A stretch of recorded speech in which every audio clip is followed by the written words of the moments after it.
IVC, Dale Gateful 33 here to do the 2023 vinyl tag. So this is a tag started by Rob Walker, so thanks Rob for doing this again. Always look forward to these, and anyone who's not made videos or considering making videos, these are a great way into doing that, and I think maybe the way that I did it a few years ago.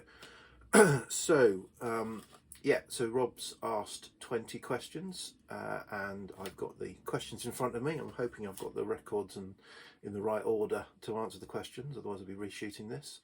So first question is favourite new release of 2022. So I've already done my 2022 new releases, and so I'm going to cheat on this, and I'm going to show a record that wasn't on that video. So you can go back and watch that video if you want, but this is one that probably should have been that I maybe missed out. So this is by an artist called Spaceship, which is the recording name for Mark S. Williamson, and this is the 2022 release called Ravines, which followed up a similar release he did in 2019 called Outcrops. And what he does is he uses recording equipment out in the location. So outcrops up in the hills, and ravines down by babbling brooks and rivers around where he lives. He's made field recordings of the sounds, and then he does music, synthesizer music over or alongside it, mixed in within. And this is by far my favourite. This is very atmospheric, beautiful kind of drift off music. You have the synthesizer and musical instruments alongside the kind of sound of very gentle sounds of streams and what goes on that the tape recorders picked up whilst he had them left in situ. And he gives the grid references of the 4 different ravines that he used. So yeah, interesting. So that's my favourite new release, but not really, because I've done a different top 10 or 12 favourite new releases. Artist I last saw live. So yeah, I've been ill. I'm still ill. Been ill for nearly 2 weeks now, which is really, really annoying. And I was supposed to see an artist just before Christmas. The artist I have seen the most live. I think I've seen them 9 times, and I was going to go and see them for a 10th time because I've not seen them for a few years. And I was ill, and I didn't feel, and I was sort of, government advice was, if you've got these coughs and colds, don't go and mix. And I thought, well, go and stand in with 200 or 300 other people. It's probably not, they're not a big artist. 200 or 300 people, probably not a good idea. So I didn't go, which was frustrating. I've never shown that artist on the VC before. I'll, at some point I might do a show and tell video on them, but yeah, I've seen them a lot. Anyway, so the last artist I saw was actually 2021, the end of 2021, when I went to see Nick Cave and Warren Ellis in Portsmouth, and that was a great gig with my wife. Really enjoyed that. But yeah, I really haven't actually been to a gig or didn't go to a gig in 2022. As I say, nearly did, but then I've just thwarted by illness. So yeah, so this they were kind of predominantly showcasing this album on that tour, so it was a sort of more of a bit of a strip back, just Warren Ellis and Nick Cave and some backing singers and other musicians doing a lot of stuff from the Carnage LP. So that was the last live gig I got to. First album was their best. Again, this might be a cheat because I really love this album, and it's my favourite of theirs that I've heard, but I haven't heard everything that they've released. I've heard 5 or 6 of their albums, and this is just I think it was just different, and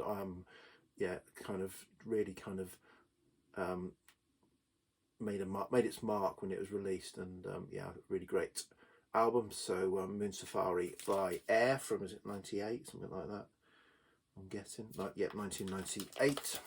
Okay, a hat trick, CD, cassette, vinyl. So the album I'm going to show here is Bob Dylan's Time Out of Mind, one of my favourite Bob Dylan albums. I love the later period Bob Dylan, and this is one of his best. So yeah, this is Time Out of Mind on vinyl, on cassette, and on CD. So that's that one. An album starts and ends with the same letter. So yeah, this was trickier than I thought. I had to sort of trawl through quite a few before I came up with something. And I used the same letter, I think, that Rob did. So I've gone with Swordfish Trombones, the album by Tom Waits. So begins and ends with S. Swordfish Trombones. Born the Same Year as You. Yeah, so I tried to find an artist that was born as close to the day that I was born, and the nearest I could get was a few days away, and that is Annabel Lewin of Bow Wow Wow. I think she was, what was she? She was underage there, and I think when I don't know what the record company were thinking of getting her to do that picture. I think she was under 16 or maybe only 16. But yeah, Annabel Lewin of Bow Wow Wow, and this picture famously recreates the photograph taken on the front of the New Jazz Orchestra's album from 1968, Le Déjeuner sur l'herbe. So that was that. Most listened to album in 2022. Yeah, and this was the most listened to for not the right reasons necessarily, certainly initially. So my most listened to album is the reissue, the 2018 mix of Animals by Pink Floyd, because I had to buy 2 or 3 copies. They all had horrible ticks and pops, and I returned several, which meant I ended up listening to it through many times before I found a quietish, even this one's not perfect, a quietish copy that I could then enjoy. So yeah, so I had a number of frustrating listens of Pink Floyd's Animals reissue. Okay, what's next?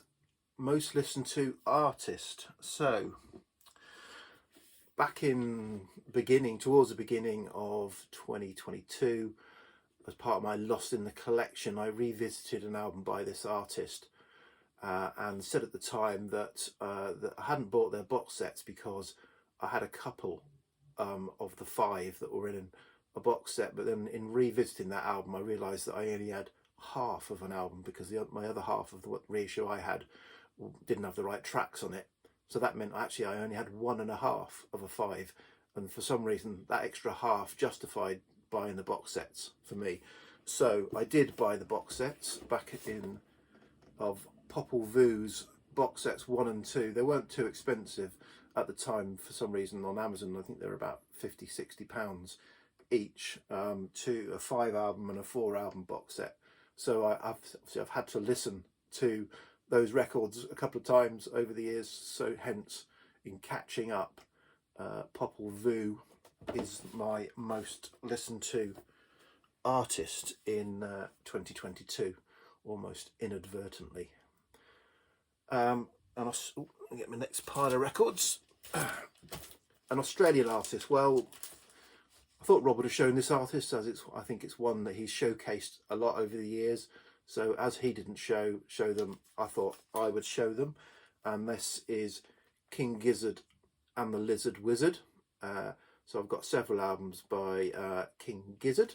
This is the Nonagon Infinity, which is probably a sort of one of their heavier psych albums. They kind of do swap and change, and they are incredibly prolific. So I can't keep up with them, and I haven't bought an album by them for a while.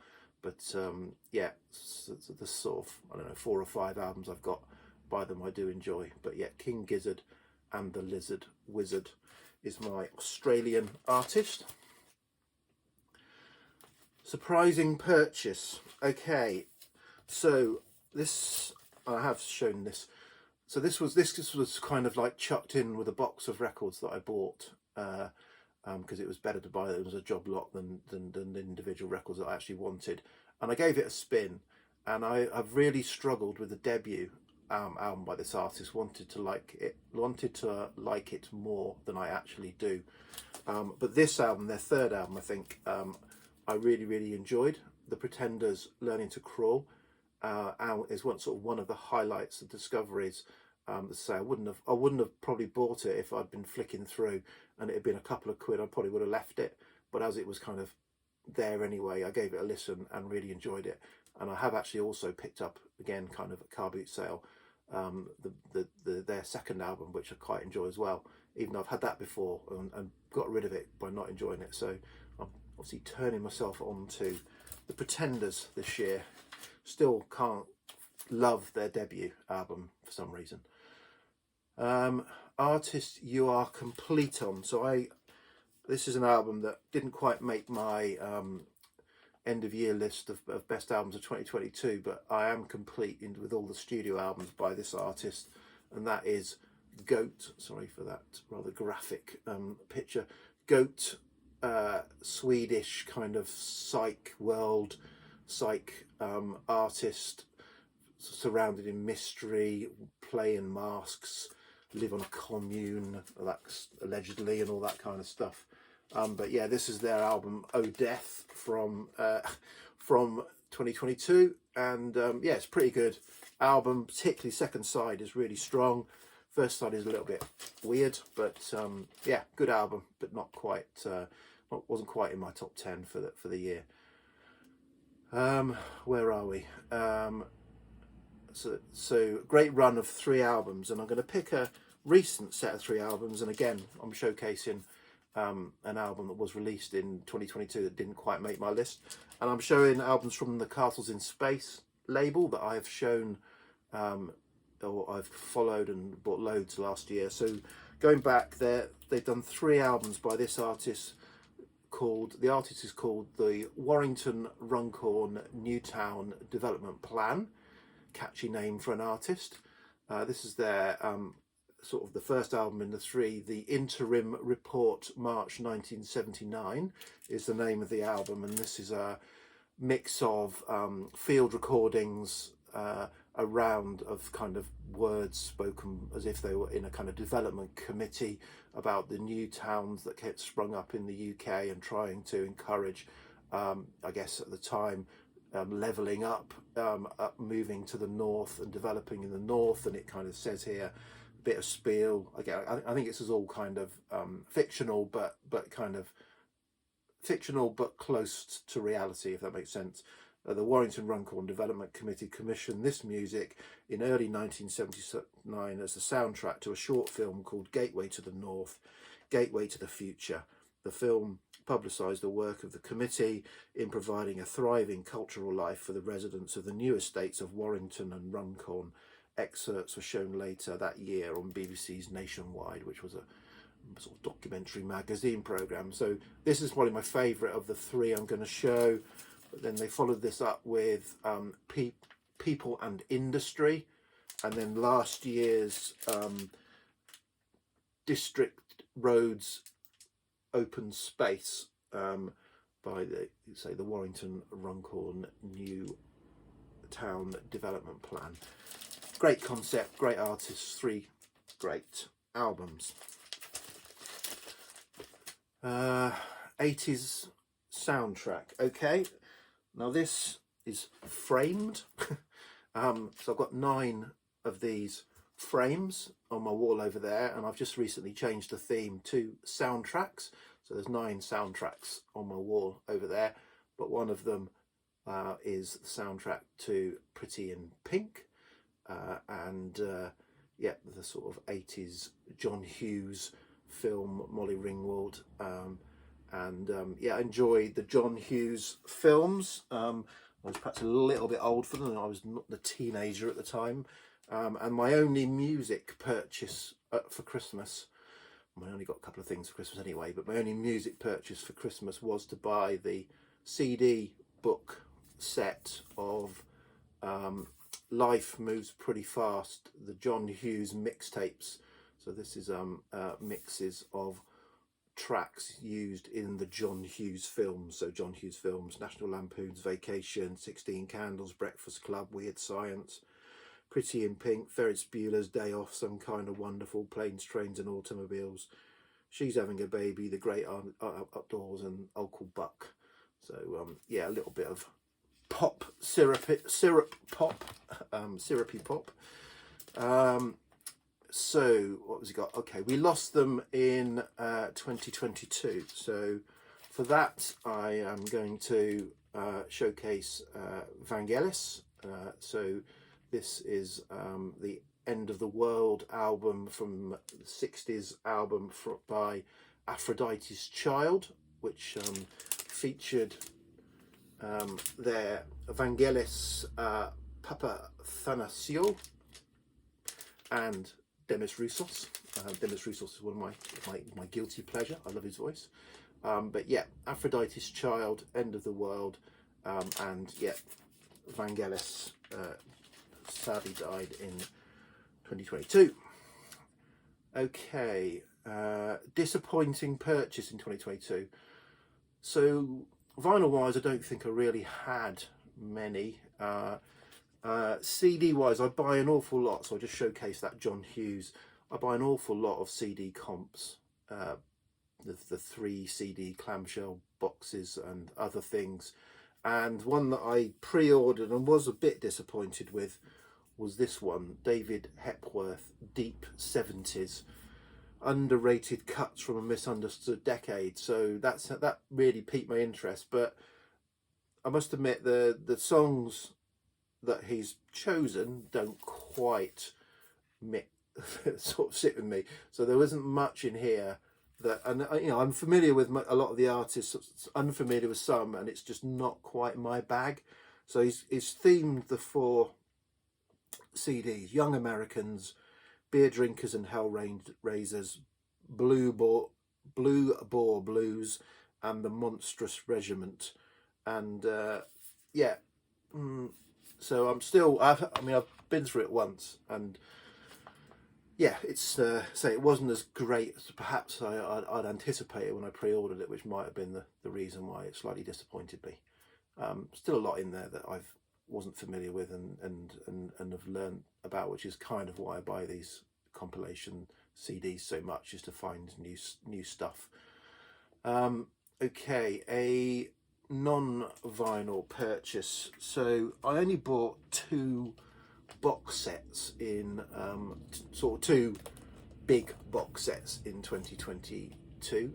One of them was vinyl related, and in fact it's a book set rather than a box set, and I'll show that on a future video. And the other one was CD related, and I ummed and ahed on this, and then the price went down, and I liked the CD format actually better than the vinyl format.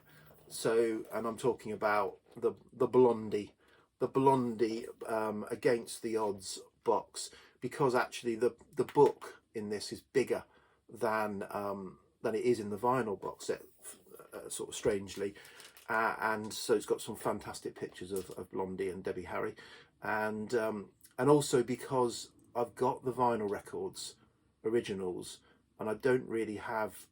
I've got on CD. I only had Parallel Lines and Best of Blondie, and I didn't have any of the other albums on CD.